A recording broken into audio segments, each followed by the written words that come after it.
At a time when so many of us feel like our connections with people are distant and conversations are surface level, really engaging with each other takes intention. I'm Ashley Gould, the founder of Attend, an elevated, everyday home brand with products that set the table for meaningful spaces and gatherings. Our podcast builds on those spaces through dynamic discussions with open-hearted people, with the goal of sparking conversation around your table. From September through the end of the year, we'll be exploring one of the most universal and unspoken subjects, death and dying. Very few of us know how to prepare for, talk about, and support others through end of life. In this 8-part series, I interview guests whose personal lives and professions are intimately tied to the subject. Join me in an exploration of how to find more peace in preparing for death.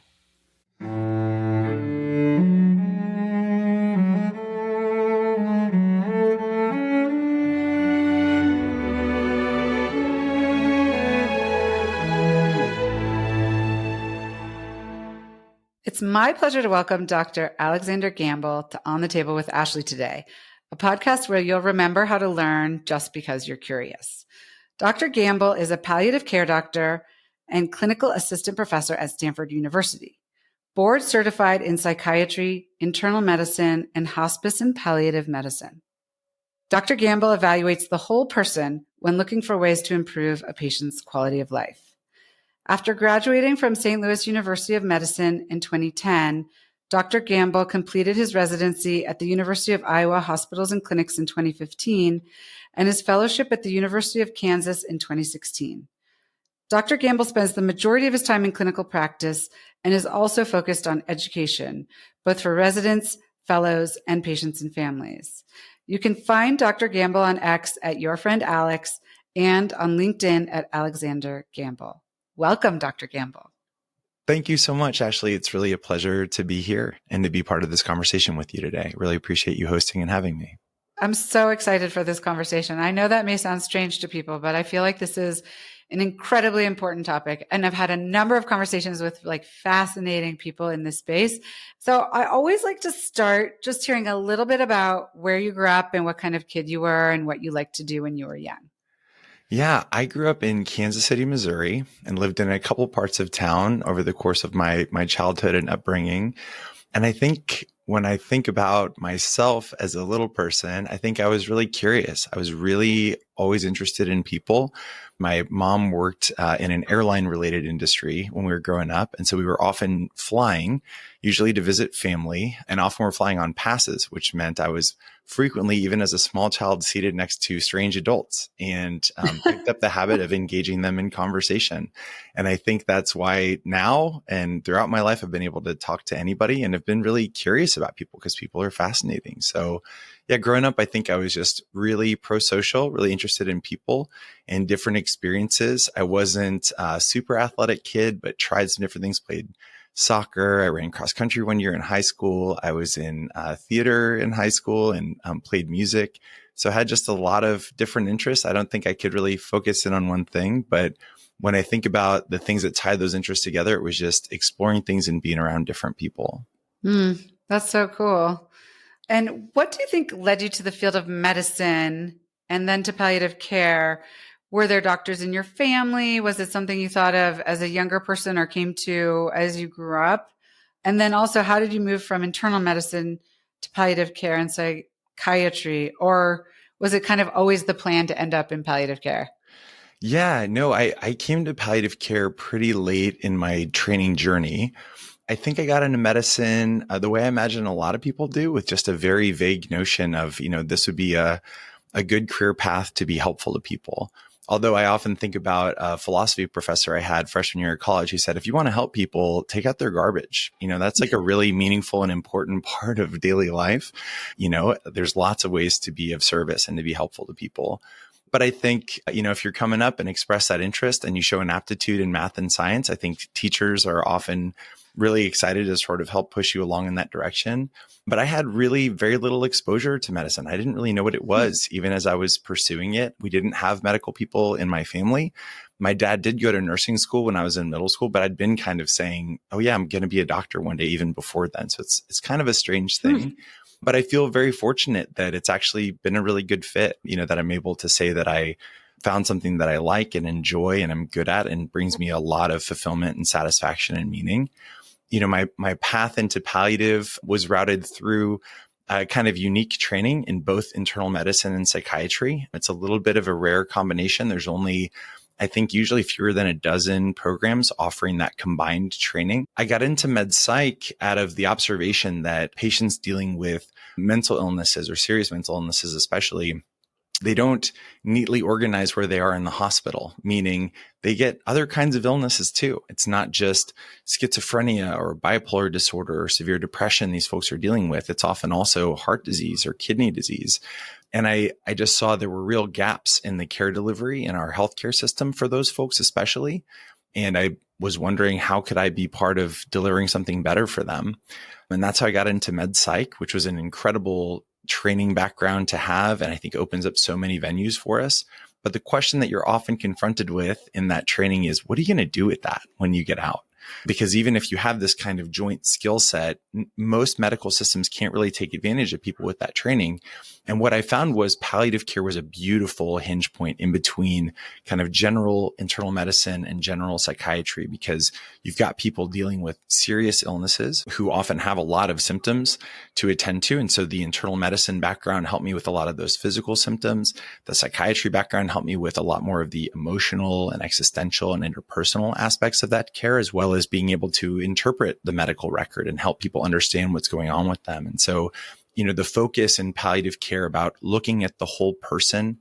It's an interdisciplinary practice, which is very kind of a med psych perspective, where it's not just about the physician-patient relationship. It's about a whole team, including social workers, including spiritual care providers, including nurses and nurse practitioners, to really come together, look at the whole needs of each individual and the web of people they're inside of. And so as an opportunity to use that whole training background to really make a meaningful impact for people who are really struggling and often suffering, just for me was such a great opportunity. And so that's how I got to palliative, the winding road that took me to the place I am now.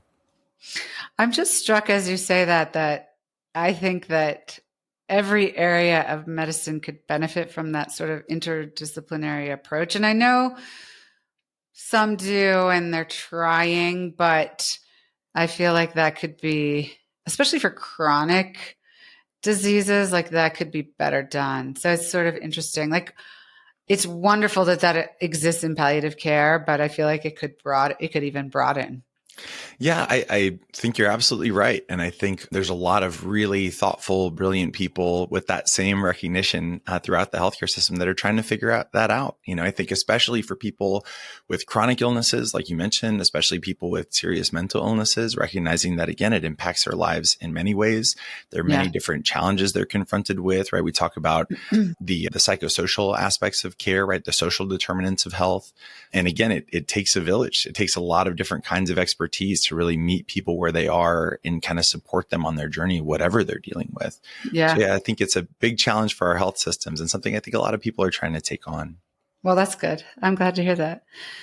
So you shared a paper with me, a 2017 paper titled, "And Yet It Was a Blessing, The Case for Existential Maturity," published in the Journal of Palliative Medicine. And we'll put a link to this in the show notes if we can. I don't know if it's public. Hopefully we can do that. And it shares the beautiful and heartbreaking story of Alan, diagnosed with terminal cancer at age 36, and his wife of 2 years, Sarah, and how together they face his illness and death with ultimately what the authors, I think, coin this phrase of existential maturity. And I think, to me at least, as a layperson, the point is how their story can be a foundation and a model for others. And one of the things that the paper suggests is that it can be, anyone can find existential maturity. You don't have to be terminally ill. You could be healthy and embrace it, adopt it, learn to practice it. And after losing my father to cancer 10 years ago and subsequent deaths of other loved ones, I feel that from some age of maturity, we should all work to prepare for death, and not in like a morose or an anxious way, but just in an existentially mature way, like kind of coming to grips with and planning for. And this is a quote from the paper, the authors note, "This way of being seems particularly capable of love and finds or creates meaningful value, tenderness, and acceptance, even along with other emotions that may be passionate, turbulent, and pained." So I'd love to talk a little bit about your feelings of what existential maturity means and how we can work our way towards it, and whether we need somebody like you, like a professional, to help us, or whether there are things we can do ourselves. Yeah, that paper, when I saw it presented by the brilliant folks that put it together, the thing that really captured my imagination was, the jumping off point for their work was the observation, right? So this wasn't something that they necessarily developed and said, okay, we need to deploy this in the field. They were observing that we often in our work encounter people dealing with life-threatening illnesses who say wild things like cancer was the greatest thing that ever happened to me, right? Not because the cancer gave them a great experience in their body, but because of what the experience of being confronted with this serious illness and working that through opened up for them in their life. And I think, anybody who's had a lot of exposure to people dealing with serious or life-threatening situations will observe this, but not always, right? So the observation was, we see this happening, not in everybody. What is it? What is it about? And so they coined this term existential maturity to describe this thing they're observing. And that paper, they were looking through the lens of psychodynamic psychotherapy to kind of think about what are the underlying constructs that sort of make up this notion of existential maturity. The thing that caught in my imagination was, in our work in palliative care, as we are accompanying people on their journey in their experience of serious illness, navigating the healthcare system, but also just day-to-day living with it, dealing with the symptoms and the side effects of treatment, but also the emotional weight of what's happening as that kind of unfurls. What is the opportunity for us to help assess where people are in their individual development of existential maturity, with an eye to, as we are more or less existentially mature, how that frees us up to go through this part of our life cycle in a way that engenders growth rather than dissolution. How can we help people build a skillfulness that's going to help them get through this time in a way that helps them grow, where they could say something like, this is, maybe not something I would wish for, but something that's been really in some ways wonderful for me, or opened up new things and new understandings. And so I think it's something that lives in my mind when I think about my practice and the work that I'm engaged in, is to what degree am I able to kind of assess where people are in themselves with their skills in that process, and how can I help them continue to develop that so that they're able to move through their unique individual journey in whatever direction they're trying to go, in a way that's freer, that's lighter, that allows them to face the hard situations with buoyancy, with lightness, in a way that allows them to express themselves more fully and to learn and to grow even through, what can be a really difficult journey. So do you have, a survey is probably not the right word, but is there a process you go through with patients, where you're asking them questions and they write things down? And I guess I am thinking, in some sense, it could become a broader, some sort of instrument that people could walk themselves through, even when they're not, again, immediately facing a terminal illness, just to how are you thinking about death and approaching death and preparation for death, that they could kind of, go through, and then it could either, there's courses or podcasts or things that they could do afterwards to sort of become existentially mature if they're not, out of the gate. Yeah, that's a great question. The authors of the paper, in putting it forward, it's really an academic focus, right? And so their kind of conclusion was, we think this is a really interesting area that warrants more attention and exploration. And so to my knowledge, there have not been translations, I think, of that work into the kind of tool you described, though I think it's a really interesting question. I think something for us to consider. I think in our work, the way that assessment shows up is, again, keeping the broad nature of each person in mind as we're encountering them, that's kind of the exploration that we make. So in palliative care, ideally we have the whole team's involvement, our spiritual care providers, our social workers, our physicians, our nursing staff, where we're all kind of looking inside of those domains to try to get a sense of who is this person? And how are they doing as they're embarking or continuing or finishing this journey with their serious illness, right? Mm-hmm. Where are there signs of distress, and can we help address that with them? How are they coping? Do they need help developing new or better coping skills? Who is their support system? Has it been properly activated? And so I think we kind of in practice try to over time take that broad look. It's of course complicated by the fact that we encounter each person in their circumstances. Sometimes that can be in the midst of like a symptom crisis. And it's really hard to talk to people about, how are they dealing with existential questions if they're in the midst of a pain crisis? So Right. our work is very dynamic and tries to be flexible to meet people where they are. And also recognize that, for folks that haven't spent any time thinking about these questions, haven't had experiences that have put them inside of that domain, it can be really frightening. It can be overwhelming. And sometimes that means their preference might be to not talk about some of these things. They may be a world away from digging into some of the stuff we've been talking about. And we need to respect that. We need to meet people where they are. And it's okay for people to have a preference that I don't want to get into the nitty gritty of those conversations, and that we can understand, okay, so how should we be communicating with you and how can we help you with this? And over time, potentially build a relationship of trust. We're starting to explore even why some of those questions might be worth thinking about could be a possibility. And I think that's part of the challenge, right? Is that some folks are at such a place of unreadiness that even asking the question can feel confronting. And I think that's important to keep on our radar and to respect. And that's part of that process of meeting folks where they are, I think, is even just saying like, how do you like to be communicated with? How much do you want to know? And really engage people from there and then kind of see where we can go.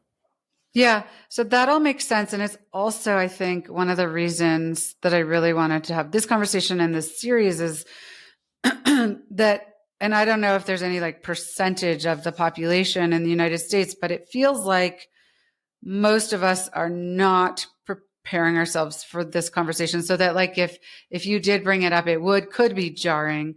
And so this whole idea of like, I call it kind of like the availability to consider death and dying.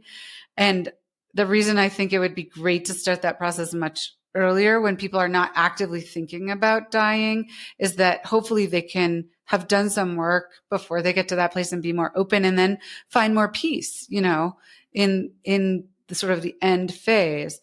Do you have any thoughts on how we can best bring individuals at the population level to awareness of these conversations of mortality when it can be frightening and difficult?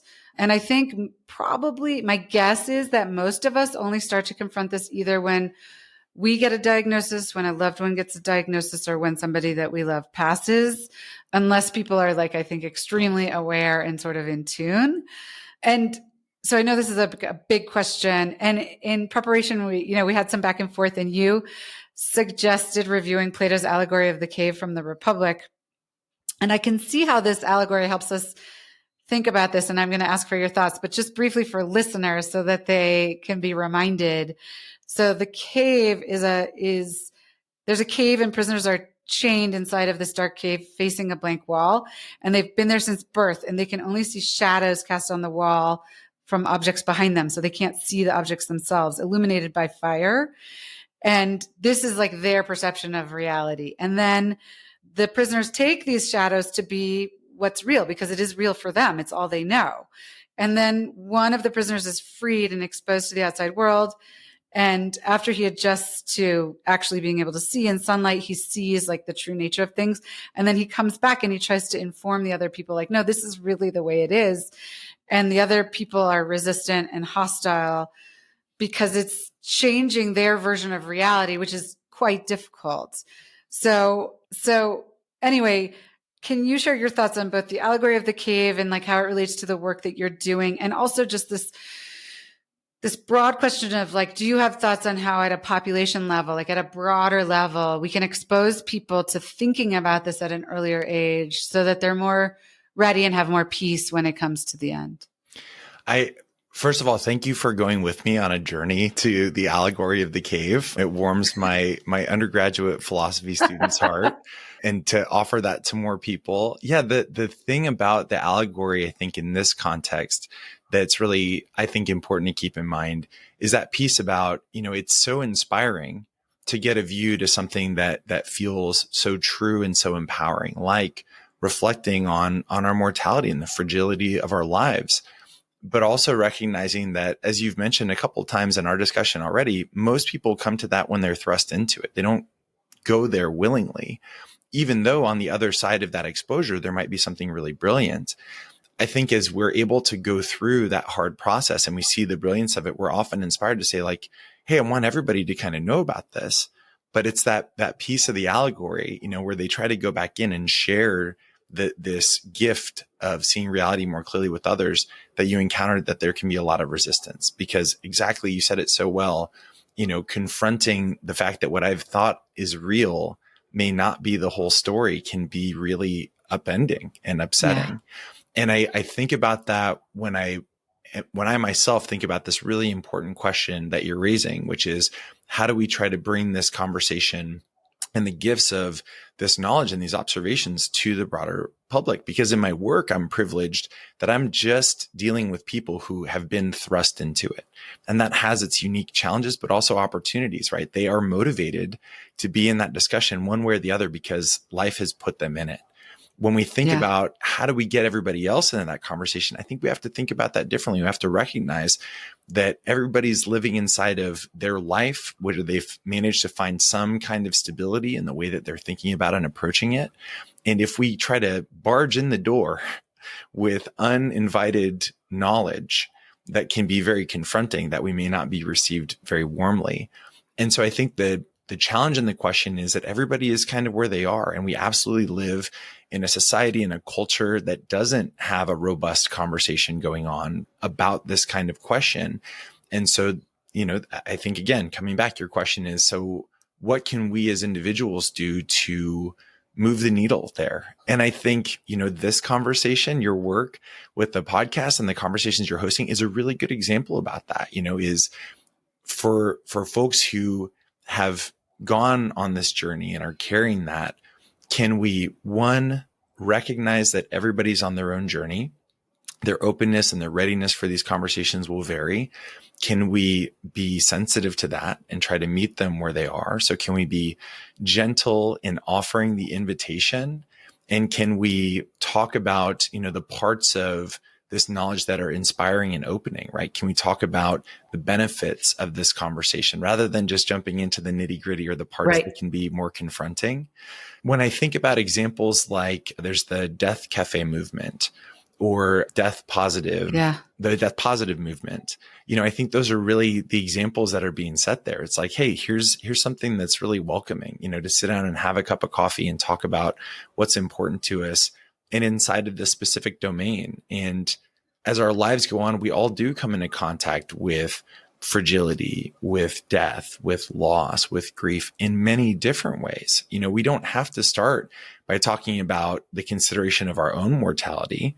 We can talk about other kinds of death and loss that we've experienced and what we've learned, because the lessons really often have a universality to them, right? The lessons about grief as we go through life transitions offer us a lot of potential insight and understanding about the grief that we experience facing our own mortality or the loss of people that are very close to us. So, the simplest version of my answer, I think, is to do this, to offer the conversations, to offer them in a welcoming way that meets whoever it is we're in conversation with, where they are, that's curious and exploring, that we can find a way to attune together. We can get on the same wavelength and then share, our knowledge and wisdom together in a way that's hopefully welcome, right? That isn't traumatizing, that isn't overstepping a boundary that someone has set, because that's where they are with their reality right now, right? I might need to focus on the puppet because I'm not ready to see the tiger outside the Right. cave.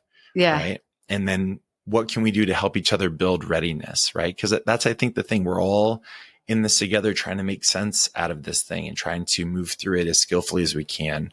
For people who have received knowledge of any kind, again, I think in your experience with your father and with your family, you've garnered a lot of really valuable lessons. And I think you're eager to share that with others. I think the question, the allegory the cave raises for us is, what can we do to try to set ourselves up for a warmer reception where we can actually be of use and of help and offer the knowledge and share that's driving you toward those conversations? Yeah. So that I agree with all of that. And I think that's really good advice. One of the things that I was thinking was, is it possible to introduce this topic at a much earlier age, like in high school? Like, I am a strong believer that we should have like basic financial literacy training in high school, which is not offered. And I think this is another kind of education that could start earlier. So it's not as frightening, or, it's sort of like this thing that might happen in the future, but at least we're hearing about it. And sometimes you have to hear things like 10 times before they sink in, kind of thing. So I don't know. I know that that's probably a long shot, but I think it would be amazing to have some kind of course where there's just an introduction to these concepts. And even to, one of the other conversations I had as part of this series was with this amazing company called Recompose, based in Washington State, which is human composting. And even just thinking about, like, when you die, whenever that happens to be, have you thought about what you want to happen to your body? Like, do you want to be buried? Do you want to be cremated? Do you want to be embalmed? Do you know what that does to the earth? Because people often don't. I mean, I did the research for the conversation, but even I didn't know the historical relevance. I didn't know the environmental impact. I mean, these are not things that we really like talk about and know about. So I feel like there is like a huge opportunity at a younger age, when it's less in your face, to at least open people's minds. And then maybe they can come back to it, when they have a bit more maturity and dig in more easily, potentially. I don't know. Yeah. I think you're touching on something really powerful, right? The earlier we get into a conversation, the more time we have to explore the fine details of it. And I think the other thing that I really hear you touching on that I think is so important to name is that, there's the intellectual content of these questions, and there's the emotional resonance of the conversation. And I think that's the tricky thing we're always moving through, definitely in our work in palliative care specifically. And I think we could fairly say in life in general, there's like what we want to do or need to do and how we feel about it. And often, our emotions can come at us sideways if we haven't spent time developing our skillfulness and making room for them and noticing them and being able to name them. They can hook us and move us in directions that we wouldn't necessarily choose to go. Yeah. And it can take time to recognize that that's what's happening, that, hey, the way I'm thinking about this or the way that I am in this conversation is really being colored by unresolved emotions that I'm having or prior experiences and the way that they're living in me. And so, I think part of the desire to start the conversation early is to have time to work through that. I think we definitely observe that in our work. When people have not thought about these questions and are suddenly thrust in a situation that is potentially life-threatening, where there's so much going on, it is so much harder for them to make progress and for them to address these things. It's where often a team like ours can be of benefit, where we can try to create a structure of support around people to help them move through it because they haven't had the opportunity yet to build their own skillfulness there. So we're both trying to support them and support their building that skill for themselves. And how far we're able to get with that can really vary based on where someone was when they started and how fast their story is moving.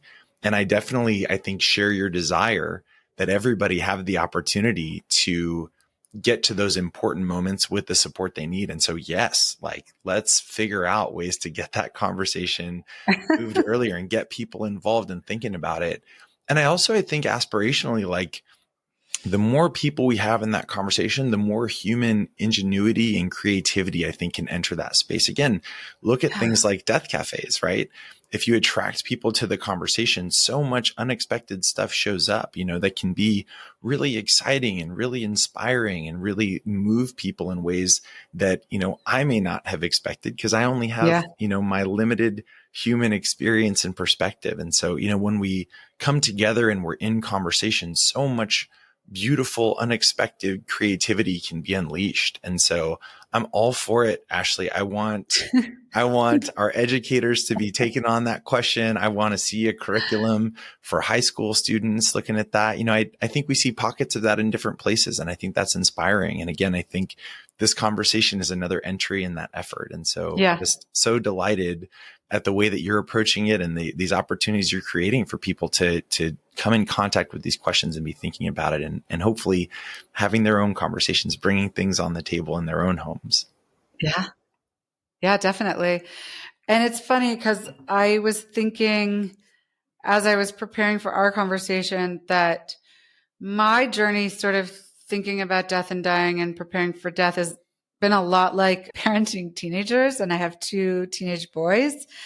And I think I shared with you, I really wish now I had started reading about teenagers and the teenage brain and everything that they go through, like research before they were teenagers. That would have been like extremely helpful to me. And I did not do that. And maybe that's in parallel, like here, I feel like I am doing the work before. And I think that it's so benefiting. And one of the things I would say that's been most helpful in like parenting advice that I've had is to acknowledge and accept that my kids' journey is their journey and not my journey. And that I can do all the things I can do to teach them and encourage them, but I can't make decisions for them. And ultimately, like what I need to do is I need to let go.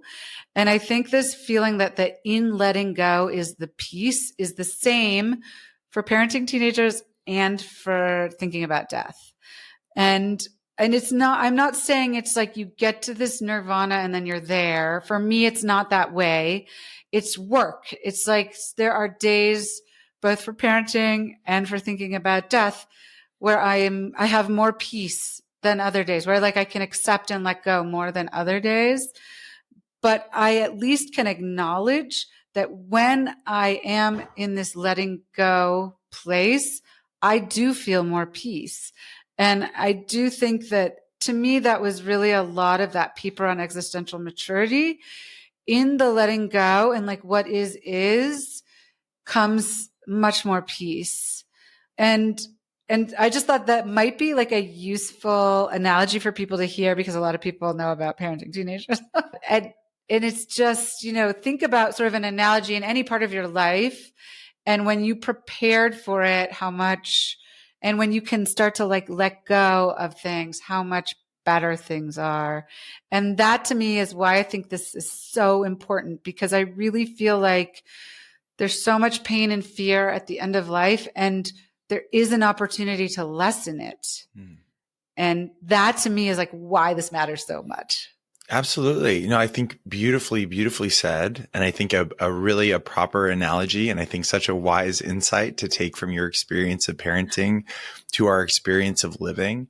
I think another way we can also kind of tilt that and frame that, this notion of letting go, one would be maybe to focus in on what is it that we're saying we're letting go of. I think what I hear you saying is we're letting go of our expectation for a specific outcome. And another way of saying that might be that we're opening ourselves up to accept what comes, right? Yeah. That can I let all of that in? And I think what that begins to show us, or what that opens for us is that if we can focus on accepting the world the way it is, our children the way they are, my life the way that it is, if I can let that in, that doesn't mean that I'm not going to feel anxious or I'm not going to feel sad, because there will be times when my kids don't get it right or don't hit the mark the way I'm hoping or expecting them to, and I'll feel disappointed. But accepting it, letting go and accepting it means letting in that disappointment. Right. And staying connected to what's important to me. In your motherhood, I imagine continuing to show them love and support, right? That you can still be that steadfast parent, that presence in their life that you want and hope to be, that you can be connected to your values. And I think that's such an important part of that openness and that acceptance is it allows us, or hopefully frees us from getting hung up on those challenging emotions or those Yeah. big feelings in a way that might otherwise get in the way of continuing to show up in the way that we want to be there. And I think Yeah. very similarly, the aspiration I hear you describing, I think is such a beautiful one, is what would letting go, what would accepting what is do for allowing me to move through even the end of my life in a place of peace, in a place of equanimity, but recognizing that that also means letting in anxiety that might be there, letting in grief that might be there, anticipatory grief, sadness, as well as joy and happiness and love and connectedness, right? But the key Yeah. is, can I let go of expectation? Can I accept what comes, even in challenging emotions, even in circumstances we may not choose? But can I maintain a posture of curiosity and openness and not be Yeah. too tied to a specific outcome, even while I may be hoping for specific outcomes and doing what I can to try to achieve them? Yeah. Yeah, absolutely. So a quote from the Existential Maturity paper that stood out to me is this. Ernst Becker argued that death anxiety is so fundamental and driving that everything in life can be seen as an effort to soften the reality of death. And you mentioned this concept or idea of terror management theory, which came out of Becker's work. Can you share with us what that is? Yeah, and I'll start by saying I'm certainly not an expert in terror management theory, Okay. but I think that quote gets at the heart of it, right? There's this notion that everything we're doing as human beings is at some level an effort to try to cope with or mitigate the anxiety of death, right? That sort of notion of an ultimate terminus in our lives, the conclusion of what we are. It's really difficult to argue against that notion, because it is like the most basic fact of our existence is that, there is an endpoint to it, and trying to make sense out of that, trying to understand that, trying to figure out what that means for the way that we should live our lives absolutely colors everything that we do. The theory, I think, is very interesting because, it allows us a way of looking at, again, how we navigate our lives and how we make our choices, how we are challenged inside of those spaces. It's been called the mother of all anxieties, right? Death anxiety. It's a really interesting question that's garnering more attention in my field, certainly, both in terms of trying to understand what this means and trying to understand how to support people that are experiencing that in the myriad ways that it can show up, right? The kind of existential questions that it raises for us, right? Like, well, if this is coming to an end, or if this has an end, well, what's the point? What does it mean? And those, of course, are questions as old as human civilization, right? I think if we look at the great religious and spiritual traditions, if we look at the great philosophical traditions, these are often kind of core questions that are there, which I think also offers a response to questions that you raised earlier in our discussion, right? Like, how does the broader population confront or come into contact with these? For a lot of people, it's their individual experience, like we've talked about, having a loved one go through a serious illness or die. But also, I think in those other contexts, right? Like, what communities are we part of, and what is that tradition's practices in terms of exploring and confronting these kinds of questions?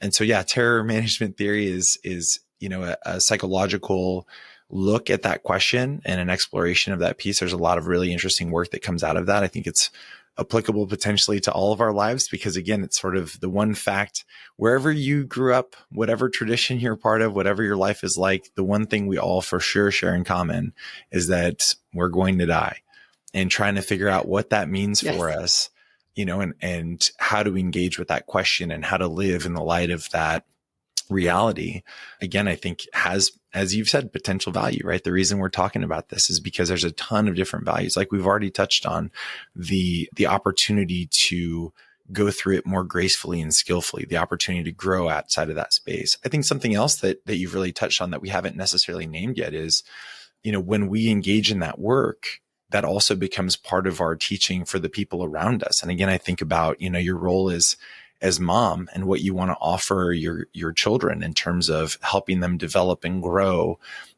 Part of the reason you're doing this work is because of the gift your father gave you. right? In being part Yeah. of that journey for him. Right. And I think that's an opportunity that not everybody in our society has. We often, we hide people as they're getting older, as they're getting more infirm, as they're approaching death, as they're dying, as they die. A lot of people don't have that experience, and that leaves our society poorer.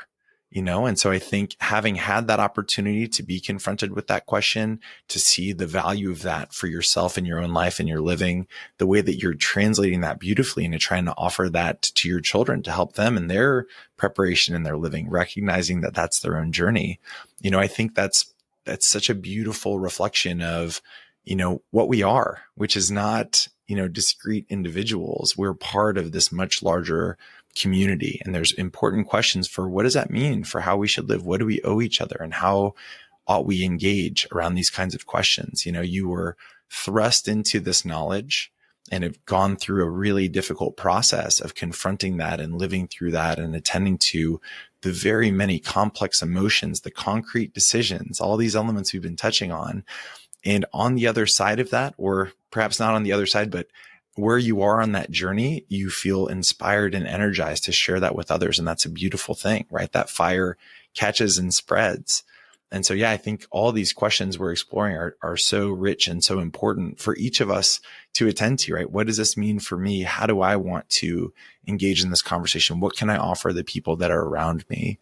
And I'm just so excited that we have this opportunity to explore these questions together.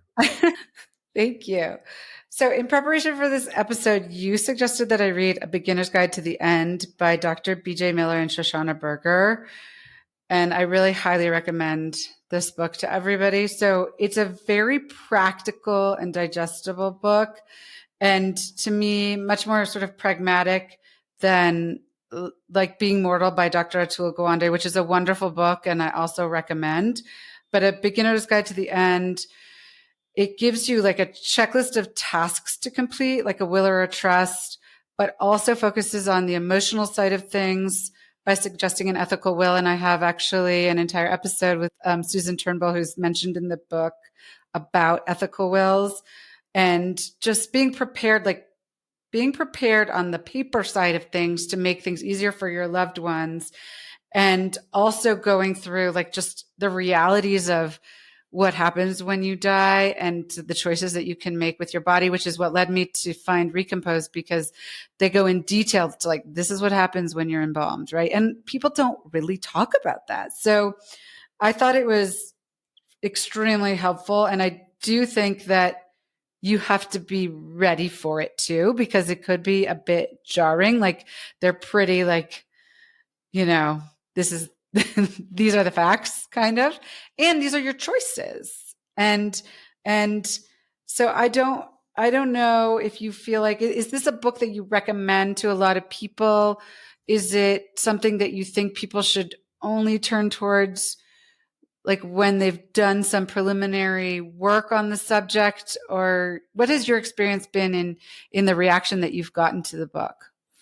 Yeah, I don't recommend the book to everyone. Like it's not something that I recommend to every patient that I see. Not because it's not a potentially valuable tool, but I think for the reasons we've talked about earlier, not everybody is ready, to engage with that book. I think for people who are at a point of readiness and curiosity and are looking for a resource, it's a go-to to recommend, which is why I recommended it for this conversation, because you're in a place where you're really interested and curious and looking for resources. So I have recommended the book, but I'm thoughtful about who I recommend it to and when and why, because it is such a beautiful tool, right? It was thoughtfully created with the end user in mind, that this is a tool for people who are on this journey, either for themselves or are accompanying someone else who's dealing with a serious illness. They created it to be a palliative instrument, right? They made choices in the way that the typeface was set and the spacing on the page that it would be easy to read and like give you a sense of comfort. Like, it's such a wonderful, beautiful, practical support and tool, and does cover all of these domains. And all of that said, it's not going to be for everybody, right? Yeah. I've certainly offered it to family members who are on a journey of accompaniment and who said, boy, thank you for sending that to me. It was so helpful. And, my wife is absolutely not going to read this, right? She's not in a place to do it. And again, I think it speaks to that piece of like meeting each other where we are, right? There's different tools and pieces that I recommend in my practice based on my understanding of where people are, what they seem to be ready for. And part of my work is, anticipating what's ahead, having gone on this journey with many people and knowing what the common pitfalls are and the struggles, and try to help them get ready so that if we're not there, that can we try to sort of get there. And also recognize not all of my patients are great readers, right? Some folks need different resources. They need to hear the message in different ways. And so that's another reason. But I think for folks who are engaged in the question and who are into reading books, I'm not aware of a better resource, because again, I think Dr. Gawande's book is a fabulous book, but in many ways was not necessarily geared toward the end user, right? It's raising some similar questions, but is raising them in more abstract ways where a beginner's guide to the end is really there to kind of be on, sort of hold your hand and take that journey alongside of you, and is structured in that way. So there's tons of great resources that are out there online, podcasts like this one, I think, exploring these questions. And to me, I think that's the key. If we understand that everybody's in a different place, it's how can we continue to develop tools that can meet people in the places that they are? And perhaps the best part of that is to, be a human being and encounter the other people that we encounter, and be able to hold these questions lightly and meet folks where they are and really accompany them. The reach of that is certainly limited, but I think, culturally, the degree to which more of us are engaging in that is to the benefit of all of us. But absolutely, I think you're raising such great questions, which is, how do we think about structuring things that can reach more people? And A Beginner's Guide to the End, I think, is a great example of that, though it's a particular portal of entry. Yeah, absolutely. But it also led me down a path. Like I listened to a podcast that BJ Miller did, and, it gave me like a little bit of insight into palliative care too, which was really, I thought, helpful for me. So it could also like spark people's interest to go down a different path as well. So going back once again to the Existential Maturity paper, I think one of the benefits, and as Alan put it in the paper, is that you can learn how to live buoyantly. And I loved that expression. So I feel like it's so easy to become caught up in the challenges and the chaos of everyday life. And we can miss the forest for the trees. And, 20 years can have gone by, and we look back and we wish we had done this and we wish we had done that. And I wanted to see if you agree with this, and I don't know if there's any research to support this, but to me, a persuasive reason to start on this journey sooner is that you can then live buoyantly. You can live your life. It's really about living your life, not about your death so much, if that makes sense. Yeah, I think it's such an important distinction. And I think the challenge is, as we've kind of touched on in many different ways, right? Like, everybody is where they are. And you can imagine there are folks where, being confronted with this question can just cause them to spiral and become so anxious that they're debilitated, right? Because they're just fearful. They don't have a way to stabilize themselves in the face of, again, such a confronting question, right? And so I think that's also part of that existential maturity, is recognizing like this isn't just a simple, kind of one element. There's a multitude of elements that are there. And part of it is, our ability to self-stabilize, our ability to register and be present with our emotions, and be able to communicate and connect with others kind of around these kinds of questions. And so, I think there's no question. There's certainly many, many, many examples of people saying like, oh, just as you said, miss the forest for the trees. And I think the question that it raises, or perhaps the insight that it raises for us, is like the importance of being present to our lives, right? For many people, I think that constitutes in a mindfulness practice, right? Or a gratitude practice, something that grounds me in every day of my life, right? Whether I'm now counting them down because I've been able to scientifically get a discrete number or some sense of how many days I may have left, or if I'm just living under the knowledge that like, hey, none of this is guaranteed, and things can happen even unexpectedly. And so an insight or a lesson we may take from that is not to take things for granted, and to try to be present and aware in our lives. And that presentness then may be a gateway to being more thoughtful about the way that we're living our lives and spending our time and thinking about what's actually important to us. And perhaps taking stock of, is the way I'm living reflective of my values, right? And if it's not, how could I start trying to get those things in alignment, right? But also recognizing that entertaining those questions can sometimes be a privilege, right? There's plenty of folks that are living lives where they're just so inundated with struggle and chaos that even having the calm space to entertain those questions is not available to them, or having somebody to support them in that exploration may not be right there. And so again, I think thinking about the people that are around us, right? How can we help them? Maybe it's helping them take them things off their plate. Maybe it's helping them try to find some stability, but meeting them where they are and knowing that, hey, that can open an opportunity to be part of this conversation, to think about these things.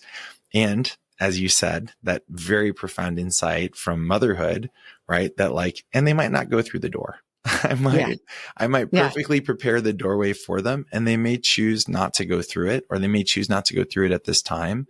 And so what does that mean for me? You know, what's required of me to be able to stay open and stay buoyant and stay offering the opportunity? It's going to require letting go of the outcome. It's going to require accepting what is. And so we see all of these things interrelating together and kind of holding together in that way. I have not done any research on this, and I'm not sure if you have, but I know that death rituals are different, very dramatically by culture, by country. And, you've got Day of the Dead. You've got some cultures that like really celebrate the death of loved ones. I feel like we do not in the United States. So like I was thinking about, okay, we celebrate everybody's birthday, but like the day that my father died, September 13th, we don't call it his death day. It's the day he died. And I wonder why, if there's any like history to that, but I also feel like if we were more direct, like September 13th is his death day and we're going to celebrate it, we're going to celebrate his life, would that get us closer to sort of this acceptance of death, the reality of death, and the living buoyantly while we're alive?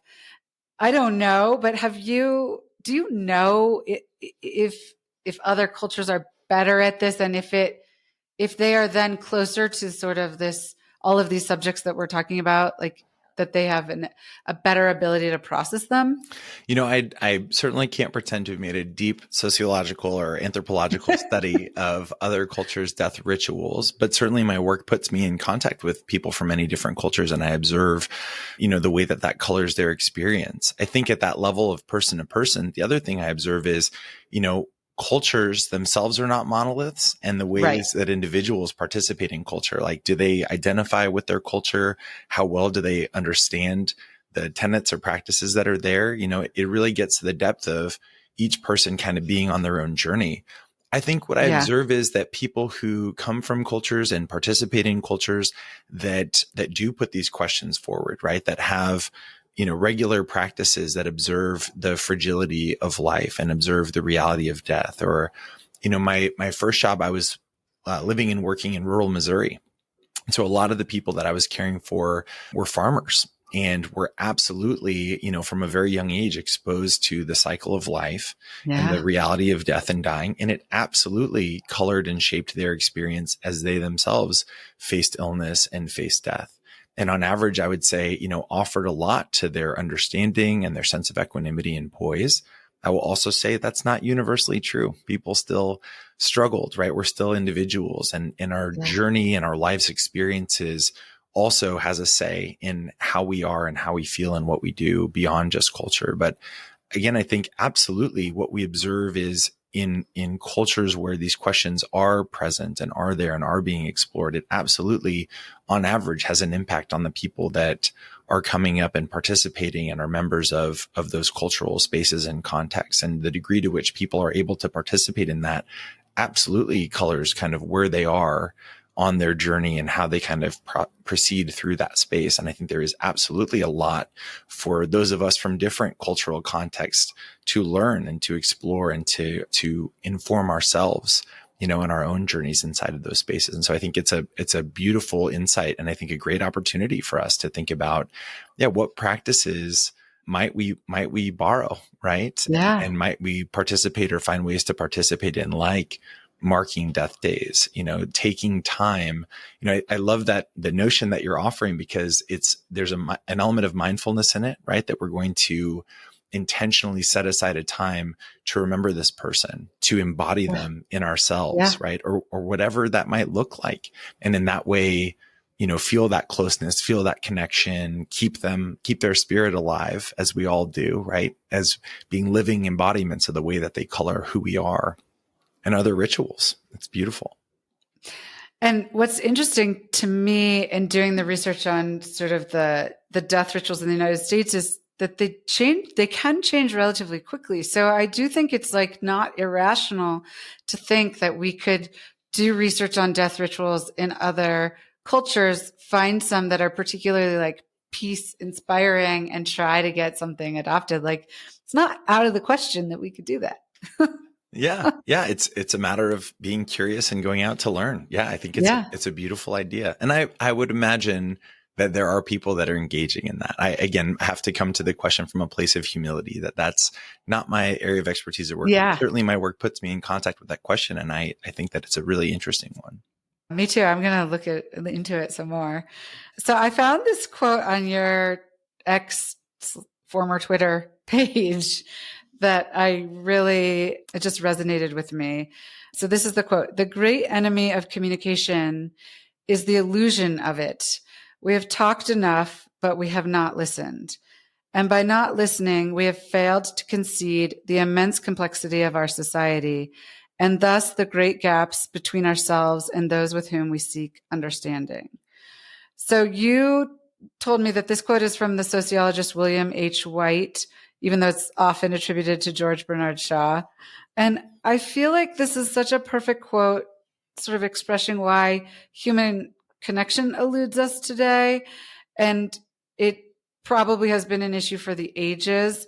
And one I'm trying to put a dent in with this podcast generally, but I also feel like it does speak really nicely to this particular topic. So I'm interested in why you chose to put this on your page, and how your work you feel is dedicated to changing this, even if it's in some small way, Yeah, absolutely. It really resonated with me, as it sounds like it did with you. Both, I think, directly on X or Twitter, right? Where we're like, have these truncated communications. And so I think the risk of misunderstanding each other or not listening deeply enough is certainly heightened, and definitely profoundly in my work. So much of what we're doing in palliative care, especially when we're helping people navigate their decision-making for themselves or on behalf of their loved ones as surrogates, really comes down to that communication. And I think that's something that I observe time and time and time again, is that, we think communication is happening and we're really wrong about what's going on. And living in that understanding, keeping that in the forefront, is, in my mind, an effort to try to avoid falling into those traps, is really slowing down a lot and asking really deeply, like, what is it that we're saying here? What is it that you understand? Have we effectively communicated what's going on and the meaning of that, in a broader way? That often, decision-making in the context in which I'm working is both a matter of understanding the facts and processing the emotion, and recognizing that there's an interplay there, that it's really important for us to be looking at both of those factors. And so that's, I think, how that idea informs my daily practice and my life as well, is trying to really be humble, that, hey, I may not be communicating this as clearly as I think I am. And it really is important to slow down and to ask a lot of questions, and to try to really understand where people are coming from and listen to them deeply, particularly when we recognize what we've touched on a lot of times in our conversation, the importance of meeting them where they are. So can I listen first before I speak? So that when I speak, I'm meeting you in the place that you are. I'm using words that are going to mean something to you because they align with what you're thinking about, what you're worried about, what's important to you. And do you think that you are successful in bringing that into your personal life too? And maybe a slightly broader question, although a big one, is, do you feel like you have existential maturity? I think I'm working on it. I certainly hope that the lessons that I learn in my work, because it is such privileged work to get to go to be on this journey with so many people in such an intimate and profound way. I really hope to reflect my respect for my patients and their families, and to honor them by living by the truths that they share with me, on their journeys. I hope for that. And I'm also a person. I definitely make mistakes, and I forget my lessons, and I have to learn them again and again and again and again. But yeah, I think I certainly try to hang on to that. And what I recognize is that in my own life, I'm as vulnerable as anyone else to my emotions overriding my desires and my commitments. And so it's important that that's part of my practice, that I self-reflect on a regular basis, if not throughout the day, once a day, or on some regular cadence of, how good of a job am I doing here of living according to my values, of embodying that, of listening deeply, right? Of being attentive to my emotions, of working on expanding my ability to let go and to accept what is, right? That's their practices. They're not things that we ever perfect, because as our view broadens, as we can see more of that reality, newer, more confronting questions emerge, and we have to work our way through making more space for the challenging thoughts and the challenging emotions, and assessing, what does this mean for how I'm going to live my life? And how do I continue to stay attuned to my values, or even reevaluate what's important to me to keep working through that? So those are things I think I strive to keep in mind and work towards on any given day. I imagine I'm more or less close to them, but certainly my hope and my desire, my intention. Amazing. So at the end of every episode, I have 5 questions I ask everybody. But before I do that, is there anything that I haven't asked you that you would like to share about your work, about, approaching death and dying, anything at all? I think, I think I missed an opportunity to touch on something that you offered me earlier in a question. And that is, I think the focus of my work in palliative care encompasses dying, but it's principally more about living. In an earlier question, you said, it's not so much about death, it's about the living. And I think that's something that's really important about our work. I might just briefly offer a definition of palliative care for those who are listening who maybe aren't familiar. Palliative care is specialty care for people living with serious illnesses. It's available at any age, at any stage, and no matter what someone's goals are. Our focus is to improve quality of life for people dealing with serious illnesses. And principally, we tackle that through helping address the symptoms of illness and the side effects of treatment that might be challenging someone's quality of life, to help them be as comfortable and symptom-free as possible.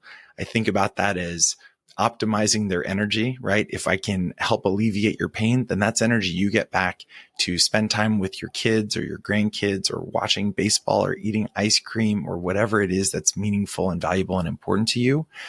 And the other part of our work is focused on communication and coordinating care, making sure that our patients and their loved ones understand as best they can what's going on, have a chance to think about what that information means for their goals, what they're hoping for to get out of their treatment, recognizing that those goals are unique to each person and changing over time, and trying to make sure that the plan of care that's put in place reflects those unique individual and changing goals.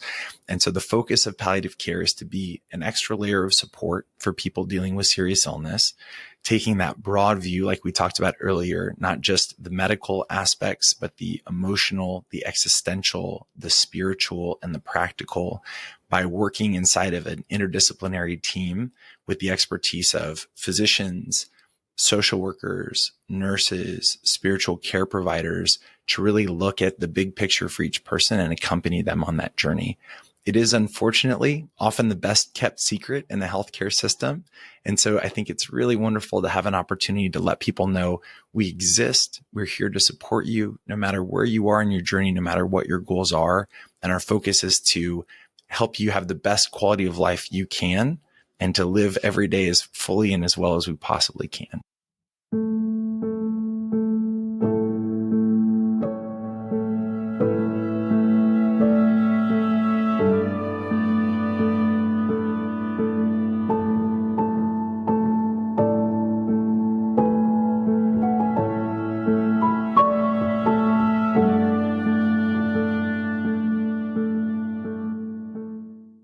Here are my 5 questions. The first one is, as we explore in my brand, Amatand, which is French for to take care of your soul, objects can hold a lot of meaning for us, and they can tie us to the past, enable us to enjoy the present more, or even take us into the future.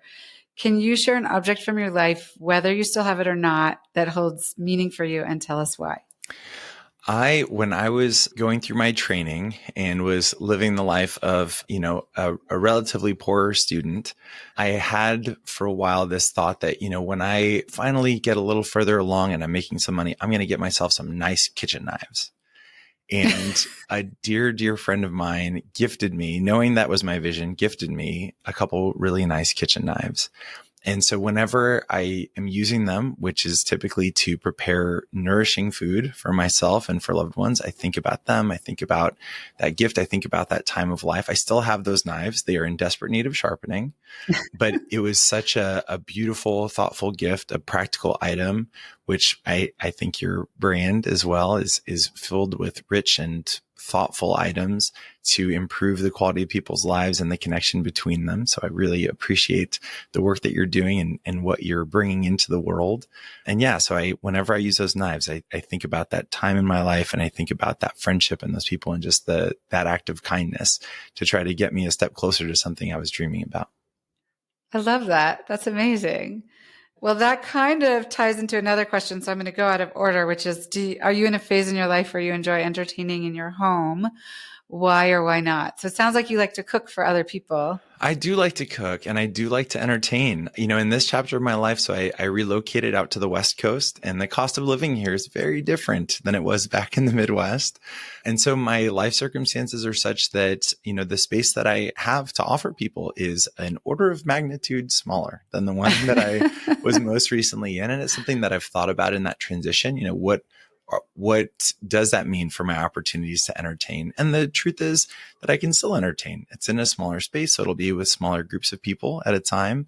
But there's a loveliness in that where perhaps I won't be able to connect, people from different areas of my life as I could when I host a large group, but to be just in a space with someone where I can offer them hospitality, comfortable space to be a place to be comfortable and to be safe to explore interesting questions or share deep feelings or explore the kinds of things you and I have been talking about is I think one of the great joys in life. Yeah. I mean, I like just to talk about, and every guest has sort of a different story and a different way that they entertain if they like to do it. And it's really just about like the getting together. So it's like some people like to cook, some people don't like to cook. It's all good. It's like just spending the time is what matters. Totally. Can you share a favorite tradition with us? It could be something from when you were a child or a recipe or someplace you go, anything at all. My family are great celebrators of birthdays, and a tradition from my father's side of the family, they're great lovers of ice cream. And in particular, the tradition is on your birthday that you get a banana split.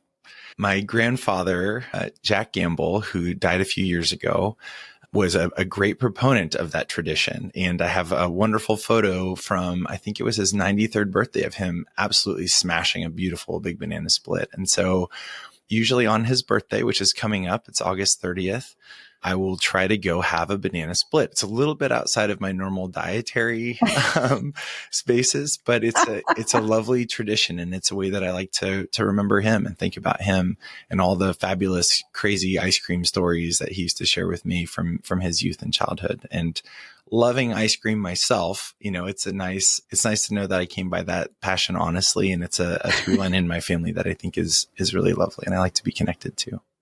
I love that. I would love to see that picture. So my dad loved donuts, and we have this like hilarious family story where we went to this really nice restaurant and had this like amazing large meal. And then afterwards we stopped at the donut shop and got donuts and took them home.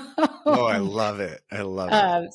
So yeah, I can relate. So in my family, it's donuts, and not on a birthday, but like it is actually a nice thought. Maybe I can bring the donuts into my dad's death day. I'm going to think about that. I think it's a great opportunity. There's never a wrong time for a donut. Also not part of my regular diet, but once a year you could do it. So we've talked a little bit about some resources, but do you have one or two top resources? Could be books or podcasts or courses that you can recommend to listeners. I know we're just on another podcast. Maybe you can share that one with us. So anything, because I do agree people learn in different ways. And it doesn't have to be, I mean, obviously you're a reader, so it doesn't have to be about this subject. It could be about, it could be just like a couple of your favorites. Yeah, I know, you've raised questions about like transitions and good resources for people like looking at transitions. Probably, I think the book that I've maybe recommended the most in general in the last few years has been a book called Never Split the Difference by Chris Voss. It's a book on negotiation. The things I really appreciate about that book, Mr. Voss was the FBI's lead international hostage negotiator. And in that very high stakes job, I think really did a brilliant job of kind of figuring out the underpinnings of interpersonal human psychology and uses that to inform the work of negotiating, which is basically getting with another person and figuring out how do we both get what we need out of a situation by doing a lot of the things we've talked about, listening to each other deeply, understanding and showing that we understand where someone's coming from, figuring out how we can help meet their needs so that they can be engaged in helping to meet our needs. I think it has wide application in our lives, in our interpersonal lives, in our work lives. When we're looking for work or thinking about changing jobs, a beautiful piece of advice I think from that book is shifting our way of thinking. When you're at a job interview, the main objective is not to try to get the job. It's to figure out whether you want the job, whether it's the right job for you, which I think is so wise. And really looking at so much of negotiating as getting information. Again, I think getting back to that wonderful quote, hearing and listening and thinking deeply. So a book I think is great for anybody and a really useful tool. I think that one's fabulous. We've talked about different resources. I was recently on the Jerry Powell podcast, which is hosted by Alex Smith and Eric Wadera, two really fabulous geriatrics and palliative care docs who host fantastic conversations in both the geriatrics and palliative care space. So I think for anybody who's interested in deepening their knowledge, learning more about how doctors think and talk about these questions. It's a fabulous show. They've been doing it a long time. So they've addressed a lot of questions. So anybody dealing with serious illness, I think can find something valuable in there. And it's a podcast. It's very entertaining and easy to listen to. So that's a great one.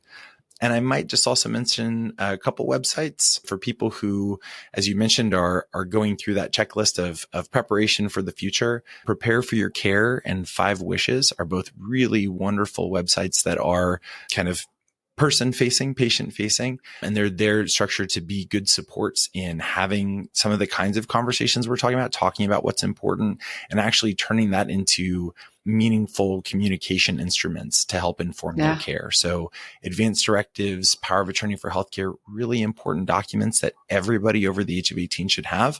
A lot of people struggle to think through how should I talk about it? And those are fabulous free resources for people to access that can really help them have that conversation with their loved ones and turn that into documents that can help with their care. So great resources I think everybody can access.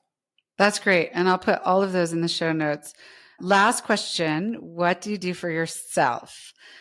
Do you have a practice, a focus, a habit, or daily routine that contributes to your success or well-being? And I'll just note, I had a conversation with a therapist who said both therapists and healthcare workers, in her opinion, need therapy because you hold the burden of your patients.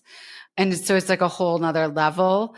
So I think, you've talked about how beautiful your work is and how meaningful it is. And I imagine it also has to be heavy and maybe more so at certain times than other times, but it just has to be. So I think and you have a very light disposition. So there either it's innate or genetic, or you have some practices that also help you. So I'm particularly interested to hear in your case. Yeah, I don't think it's innate. Innate okay. in myself and in my family line certainly are depressive and anxious tendencies. And so I think that puts me in contact with the need to figure out how do I stay steady, because that is a tendency that my brain has.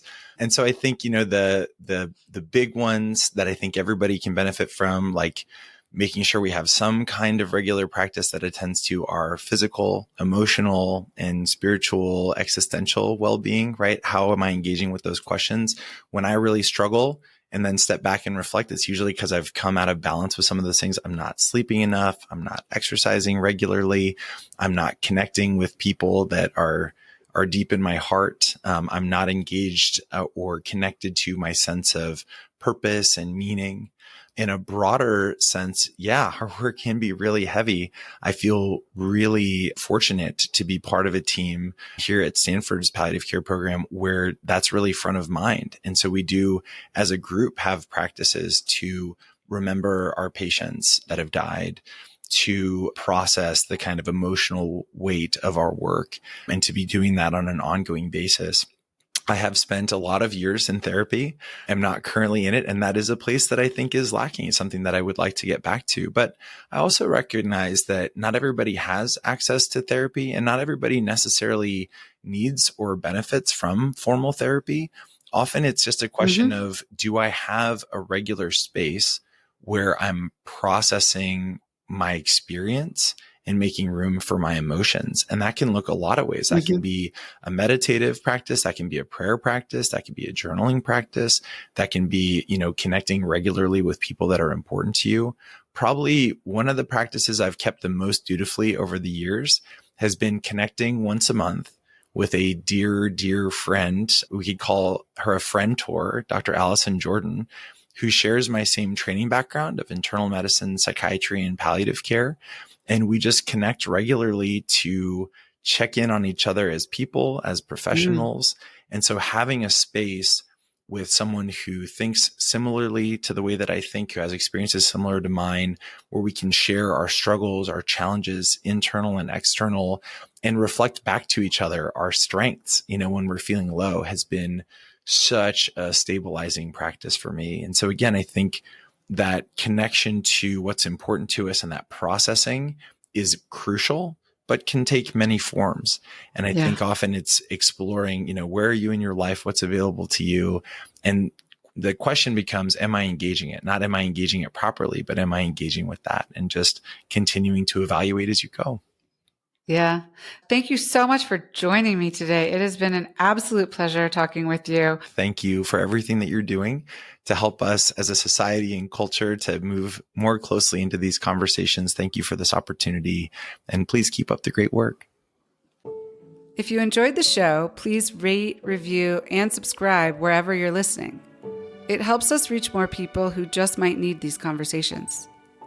If you have ideas for future guests or have feedback, you can reach out to us by visiting onthetablewithashley.com, linked in the show notes. On the Table with Ashley is presented by our elevated everyday home brand, Amatand, which you can find at amatand.com. That's AMEATENDRE.com.